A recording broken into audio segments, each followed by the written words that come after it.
Hi hello నమస్తే welcome to SAS TV నేను Shiva power star Pawan Kalyan గారు అన్న పదం నుంచి present deputy CM Pawan Kalyan అన్న పేరును తెచ్చుకున్నారు మన పవర్ స్టార్ పవన్ కళ్యాణ్ గారు.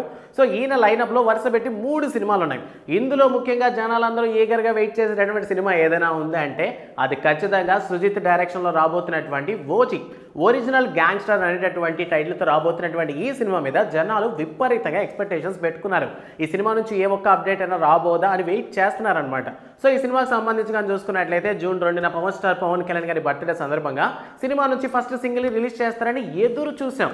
బట్ కొన్ని కాంట్రవర్సీల కారణం కొన్ని ఇష్యూస్ వల్ల మొత్తానికి ఎటువంటి అప్డేట్ అయితే రాలేదు. బట్ మధ్యలో సినిమా టీం అయితే మాత్రం ఎక్కడ మనల్ని డిసప్పాయింట్ చేయకుండా ఏదో ఒక చిన్న పోస్టర్స్ని అయితే రిలీజ్ చేసుకుంటూ వచ్చింది. ప్రెజెంట్ ఈ సినిమాకి సంబంధించి ఒక కొత్త అప్డేట్ని తీసుకొచ్చిందనమాట. సో జనాలందరూ వెయిట్ చేస్తున్నారు కదా ఏదైనా చిన్న అప్డేట్ లేదా ఫస్ట్ సింగిల్ అయినా వస్తుందని. సో వాళ్ళందరి కోసమనే ప్రెజెంట్ ఈ అప్డేట్ని తీసుకొచ్చారు. జనవరి 1న న్యూ ఇయర్ సందర్భంగా ఓజీ సినిమాకి సంబంధించినటువంటి ఫస్ట్ సింగిల్ని రిలీజ్ చేయబోతున్నారంట మూవీ టీం అంతా. ఇప్పటికే తమన్ మావి ఇచ్చినటువంటి బీజిఎంకి వెర్రెక్కిపోతున్నాం కనబడినటువంటి ఆ టీజర్కే. ఇక ఒక సాంగ్ అనేది రిలీజ్ అయితే ఇంకా అది ఎలా ఉంటుందో చూడాలని జనాలందరూ కూడా వెయిటింగ్ అనమాట. ఇంక్లూడింగ్ నాన్ ఫ్యాన్స్ కూడా అంటే పవర్ స్టార్ పవన్ కళ్యాణ్ ఫ్యాన్సే కాకుండా వేరే ఫ్యాన్స్ చాలామంది కూడా వెయిట్ చేస్తున్నారు ఎలా ఉండబోతుందని. బికాస్ ఆఫ్ అది సుజిత్ డైరెక్షన్ కావచ్చు లేదా అక్కడ ఉండేది పవర్ స్టార్ పవన్ కళ్యాణ్ గారు కాబట్టి సినిమా మీద ఎక్స్పెక్టేషన్స్ ఉన్నాయి. అండ్ ఇప్పటికే ఈ సినిమాలో ప్రియాంక మోహన్ గారు అయితే నటిస్తున్నారు హీరోయిన్గా.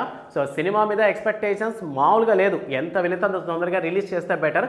ఆల్మోస్ట్ ఈ సినిమాని నెక్స్ట్ ఇయర్ సమ్మర్లో రిలీజ్ చేసే ఆలోచనలో ఉన్నారంట. ఇక లైనప్లో ఉన్నటువంటి హరిహర వీరమల్లు ఉస్తాద్ భగత్ సింగ్ విషయానికి వచ్చేసరికి సో ప్రెజెంట్ హరిహర వీరమల్లు నుంచి అయితే క్రిష్ తప్పుకోవడం వల్ల వేరే డైరెక్టర్ అనేది ప్రెజెంట్ ఇప్పుడు డైరెక్షన్ అయితే చేస్తున్నారు. సో సినిమా మీద ఎక్స్పెక్టేషన్స్ ఉన్నాయి అంటే ఒకప్పుడు ఉండేవి. బట్ ఇప్పుడే దాన్ని ఎక్స్పెక్టేషన్స్ పెంచాలంటే ఇంకొన్ని రిలీజ్ చేస్తే బెటర్ అనమాట. ఇక నెక్స్ట్ హరీష్ శంకర్ డైరెక్షన్లో రాబోతున్నటువంటి ఉస్తాద్ భగత్ సింగ్ సినిమా మీద కూడాను నిజంగా జనాలు ఎక్స్పెక్టేషన్స్తో ఉన్నారు. ఈ మధ్యకాలంలో హరీష్ శంకర్ కూడా చాలా విషయాల్లో కాంట్రవర్సీ ఇన్వాల్వ్ అయినప్పటికీ హరీష్ శంకర్ మీద జనాలు ఎక్స్పెక్టేషన్స్ పెట్టుకున్నారు. గబ్బర్ సింగ్ లాంటి సినిమాని ఇచ్చినటువంటి డైరెక్టర్ కదా కాబట్టి ఆ మాత్రం ఎక్స్పెక్టేషన్స్ ఉన్నాయి. అండ్ ఈ సినిమాలో మనకి శ్రీలీల హీరోయిన్గా కనిపించబోతున్నారు.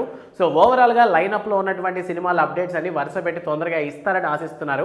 ఇప్పటికే హరిహర వీరమల్లు షూటింగ్ అనేది స్టార్ట్ అయింది. ఇంకా ఓజీలో కూడా ఫ్యూ డేస్ ఛాన్స్ ఇస్తే కంప్లీట్ చేస్తున్నాం అంటారు సుజిత్. మరి ఉస్తాద్ భగత్ సింగ్ ఎప్పటి నుంచి స్టార్ట్ అవుతుందో లేదా ఎప్పుడు అని కంప్లీట్ చేస్తారనే విషయం తెలియదు. ఓవరాల్గా నెక్స్ట్ సమ్మర్లో అయితే మనకి ఓజీ అనేది అయితే ముందరికి రాబోతోంది. సో చూద్దాం. ఇందులో ఫస్ట్ సింగిల్ అయితే జనవరి 1 కంట. సో ఏ లెవెల్లో తమను ప్లాన్ చేశాడో మసాలా అన్నలానే ప్లాన్ చేశాడా ఈసారి నిజంగానే మిర్చి మసాలా ఇస్తాడు అనేది. సో ఇలాంటి మరిన్ని వీడియోస్ కోసం మరిన్ని అప్డేట్స్ కోసం సాస్ టీవీని సబ్స్క్రైబ్ చేసుకోండి. Thanks for watching.